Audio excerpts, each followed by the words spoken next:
Bismillahirrahmanirrahim. Assalamualaikum warahmatullahi wabarakatuh. Alhamdulillah kembali lagi berjumpa dengan saya Tuhan Zakaria. Di sini saya akan menyampaikan masih terkait pikiran bawah sadar. Di pikiran bawah sadar 9 kali lebih kuat dari pikiran sadar. Perannya, gitu kan? Perannya, dampaknya, tugasnya itu 9 kali lebih kuat dari pikiran bawah sadar.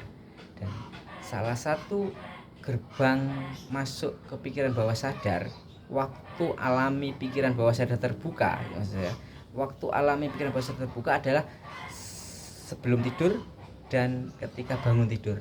Jadi menjelang tidur dan bangun tidur adalah waktu-waktu alami gelombang otak itu masih kondisi mau ngantuk-ngantuknya atau lagi bangun tidur masih ngantuk-ngantuknya, krip-krip, gelombang alfa, pikiran bawah sadar terbuka. Makanya hati-hati di dua momen waktu ini, menjelang tidur dan ketika bangun tidur, gitu kan. Ketika menjelang tidur jangan sampai yang kita masukkan itu hal-hal negatif, gitu. Misalkan menjelang tidur kita, yang pernah saya bahas itu, menjelang tidur kita marah-marah, kita bertengkar dengan pasangan, kita marah-marah pada anak kita, kita misalkan membaca berita-berita kriminal, berita pembunuhan, atau menyaksikan TV yang isinya film horor menakutkan, gitu kan. Itu semua karena nanti jika pikiran bawah sadar ada tafsiran yang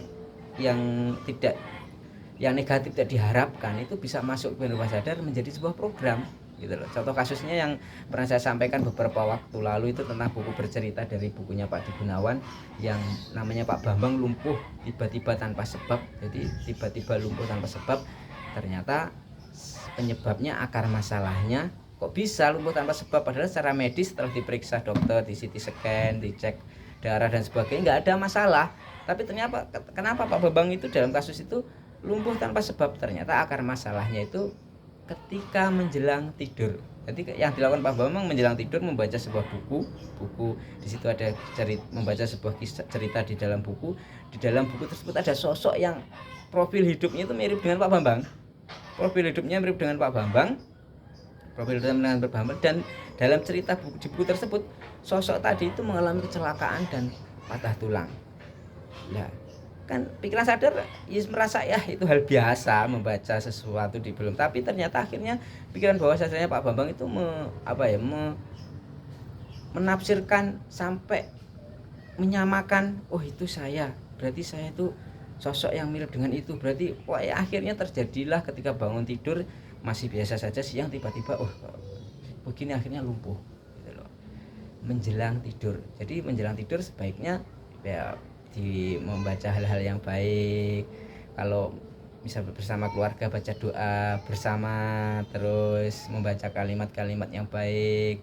Misalkan biasanya kalau di keluarga saya sebelum tidur itu ya membaca doa bareng, atau kemudian membaca 5 kalimat Ho'oponopo, itu kan 5 kalimat, ada 5 kalimat ya, itu Ho'oponopo, aku menyesal, aku minta maaf, dan sebagainya sampai 5. Yang kelima itu, setelah itu biasanya ada doa lagi, doa bersama apa yang ingin kita harapkan dan sebagainya.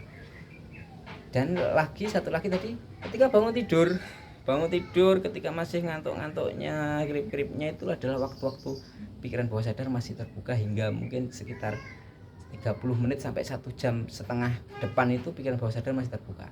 Oleh karenanya kalau dalam Islam, sholat malam, sholat tahajud itu sunahnya tidur dulu, bangun tidur baru sholat malam, sholat tahajud. Ya karena itu tadi, ketika kita bangun pikiran lagi bening, gitu kan, tenang, lagi hening, malam hari, pikiran bawah sadar terbuka, bisa jadi doa itu akan lebih mudah nyampainya, istilahnya gitu kan, lebih makbul lah, gitu. Salah satu waktu mustajab itu ketika bangun tidur.